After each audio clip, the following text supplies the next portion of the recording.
जय श्री राम। नमस्कार मित्रों। मैं ना होता तो क्या ना होता, यह भ्रम प्रत्येक मानव वास्तव में अपने अंदर पाले हुए है।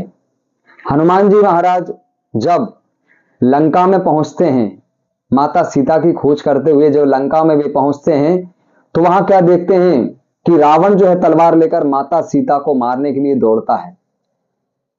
तब हनुमान जी क्रोध में आकर के अपने मन में यह विचार कर लेते हैं कि मैं इसकी तलवार छीन करके और इसका सर अलग कर दूं। लेकिन एक आश्चर्य होता है कि मंदोदरी वहां रावण का हाथ पकड़ लेती है।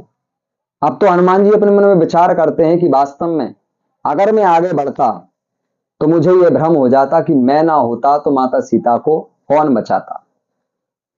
लेकिन वास्तव में हनुमान जी अपने मन में विचार करने लगते हैं कि प्रभु की लीला अद्भुत है। भगवान को जिससे जो कार्य कराना होता है प्रभु स्वतः ही उससे करवा लेते हैं। मेरे मन में यह भ्रम भगवान ने पालित ही नहीं होने दिया कि वास्तव में मैं ना होता तो सीता जी को कौन बचाता। आखिर में भगवान की लीला देखिए कि भगवान ने उस रावण की पत्नी मंदोदरी से ही यह कार्य करवा दिया। अब तो हनुमान जी समझ गए कि वास्तव में ये हमारा भ्रम है कि मैं ना होता तो क्या होता। अब तो आगे हनुमान जी महाराज जब देखते हैं तो त्रिजटा नाम की जो राक्षसी थी, वहां वह त्रिजटा माता सीता से कहती है कि हे मां, मैंने स्वप्न में एक बानर देखा जिसने कि सारी लंका को आग लगा दी है। अब तो हनुमान जी वहां भी सोचने लगे कि भाई लंका को आग लगाने की तो मां बोल रही हैं, लेकिन मैं लंका को आग कैसे लगाऊंगा। प्रभु ने तो मुझे लंका को आग लगाने की आज्ञा ही नहीं दी, मुझे तो केवल माता का पता लगाने के लिए भेजा है।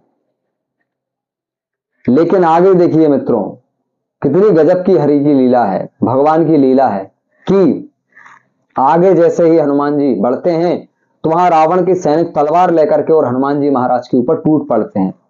लेकिन उसी समय विभीषण जी महाराज वहां उनको रोकते हुए कहते हैं कि दूत को कभी मारना नहीं चाहिए।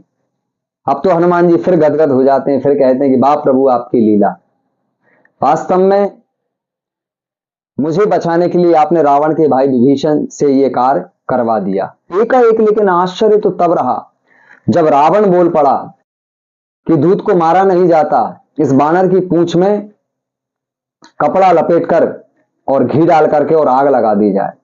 अब तो हनुमान जी फिर अपने मन में प्रसन्न हुए और विचार करने लगे कि वाह प्रभु तुम्हारी लीला। जब त्रिजटा ने माता से बोला कि एक बानर मेरे स्वप्न में आया है और वह सारी लंका को आग लगाएगा, तो मैंने उस समय अपने मन में विचार किया कि मैं आग कैसे लगाऊंगा। यदि वास्तव में ये राक्षसी त्रिजटा सत्य बोल रही है, ये हरि की लीला है, तो मैं आग, ना तो मेरे पास कपड़ा है, ना घी है, ना मेरे पास आग है, मैं किस प्रकार से लंका को जलाऊंगा। लेकिन वाह हरि की लीला, यह कार्य भी स्वयं रावण से ही भगवान ने करवा दिया। तो यही प्रभु की लीला है मित्रों। वास्तव में ये दृष्टांत जो है, ये सत्य वचन जो है, ये हनुमान जी की ये कहानी जो है, हनुमान जी की ये गाथा जो है, वो हमें यही प्रेरणा करती है कि हमें कभी ये भ्रम नहीं पालना चाहिए कि मैं ना होता तो क्या होता। स्वयं हनुमान जी कह रहे हैं कि वास्तव में जब आप रावण जैसे राक्षस से जो चाहे, जो प्रकृति ईश्वरीय विधान है वह करवा सकते हैं, तो हे हरि, वास्तव में मैं तो आपका दूत, आप मुझसे भी, मैं कौन हूं। वास्तव में हनुमान जी महाराज कहने लगे कि मैं कौन हूं। तो मित्रों, हमें भी यह भ्रम नहीं पालना चाहिए कि मैं ना होता तो क्या होता। ये समस्त प्रकृति जो है प्राकृतिक विधान है, ईश्वरीय विधान है। हम तो केवल अपना कर्म कर रहे हैं जो हमें अच्छे से करना चाहिए, बाकी सब ईश्वर का विधान है। हम जो सुकर्म कर रहे हैं अथवा कुकर्म कर रहे हैं, वास्तव में हम जो सुकर्म कर रहे हैं वो ईश्वर की देन है, ये हम सभी पर भगवत कृपा है। तो हमें कभी भी अहम नहीं पालना चाहिए, ये अहंकार हमें कभी नहीं रखना चाहिए कि मैं ना होता तो वास्तव में क्या होता। बहुत छोटे बनकर रहो, ये जीवन बहुत सुगमता से निकल जाएगा।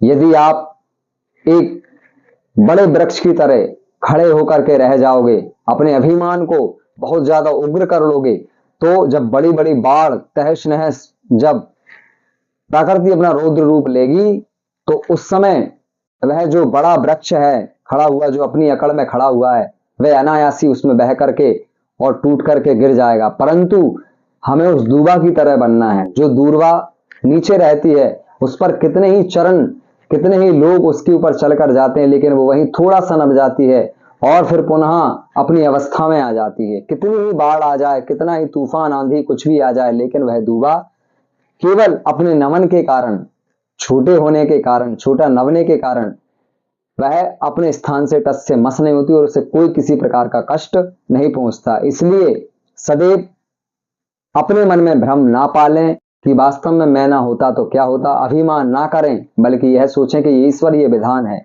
जो परम पिता परमात्मा वास्तव में कर रहा है।